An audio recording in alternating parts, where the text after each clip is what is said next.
এই মৌলভীবাজারের জন্মগ্রহণ করে তিনি বাংলাদেশে এই সিলেট ডিভিশনকে উজ্জ্বল থেকে উজ্জ্বলত করেছেন।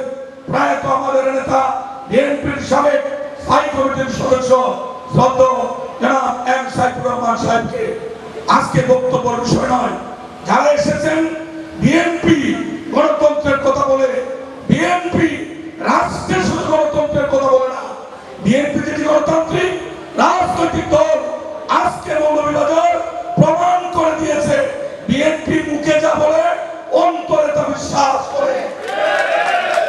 অনেকে বলে গিয়েছেন, নাসির রহমান সাহেব বলে গিয়েছেন, তারেক রহমান সাহেব যে কথাটি বারবার বলে আসছেন, কেন্দ্র থেকে আর কোন নেতৃত্ব চাপিয়ে দেওয়া হবে না। যারা নেতৃত্ব দিতে চান তাদেরকে মাঠে ময়দানে যেতে হবে, কর্মীদেরকে চিনতে হবে, কর্মীদেরকে বুকে জায়গা করে দিতে হবে। তাহলে কর্মী আগামী দিন কাউন্সিলের মাধ্যমে সেই সব নেতা নির্বাচিত করবে। ঢাকা বসে অন্য জায়গায় বসে দল চালানোর দিন অনেক আগে ফুরিয়ে গিয়েছে।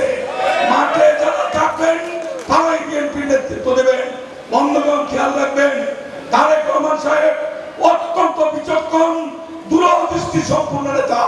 খেয়াল করুন, হাসিনা পালিয়ে যাওয়ার পরে আগস্টের 6 অথবা 7 তারিখে তারেক রহমান বলেছিলেন আগামী ত্রয়োদশ জাতীয় সংসদ নির্বাচন অত্যন্ত প্রতিদ্বন্দ্বিতাপূর্ণ নির্বাচন হবে। সেই দিন অনেকে এই কথাটি আমলে নেননি, ওনারা বলেছিলেন আমাদের প্রতিপক্ষকে। আজকে বলতে দ্বিধা নেই, দেশি বিদেশি অনেক চক্রান্ত ষড়যন্ত্র বিএনপিকে দমিয়ে রাখার জন্য অব্যাহত আছে। আমরা বিশ্বাস করি আল্লাহর রহমত আর মানুষের ভালোবাসা বিএনপির সবচেয়ে বড় শক্তি। মানুষ বিএনপিকে ভালোবাসে, এই জন্য ভালোবাসে বিএনপি মানুষের জন্য কাজ করে। আসলে আর কথা না বাড়িয়ে, আগামী জাতীয় সংসদ নির্বাচন অত্যন্ত প্রতিদ্বন্দ্বিতাপূর্ণ হবে, সেই বিশ্বাস থেকে আমরা গ্রামে গ্রামে যাই, মা বোনদেরকে সংগঠিত করি, গ্রামের মুরব্বী সহ এলাকার মানুষের সাথে সুন্দর ব্যবহার করে আগামী নতুন বাংলাদেশ বিনির্মাণের জন্য আমাদের ছাত্র সমাজ যে স্বপ্ন দেখেছে সেই স্বপ্ন বাস্তবায়নে তারেক রহমান সাহেবের কাফেলায় আমরা শরীক হই। আল্লাহ যেন আমাদের সেই তৌফিক দেন। কথা কম হবে, তারেক রহমান যা বলেছেন, দুর্নীতি, অন্যায় আর বিএনপি একসঙ্গে করা যাবে না। বিএনপিতে কোনো দুর্নীতিবাদের স্থান নেই।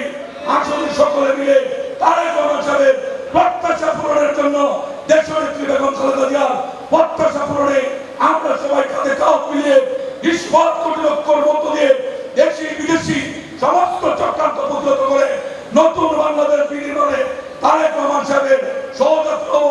আল্লাহ আমাদের সেই সুযোগ সৃষ্টি করে দেবেন।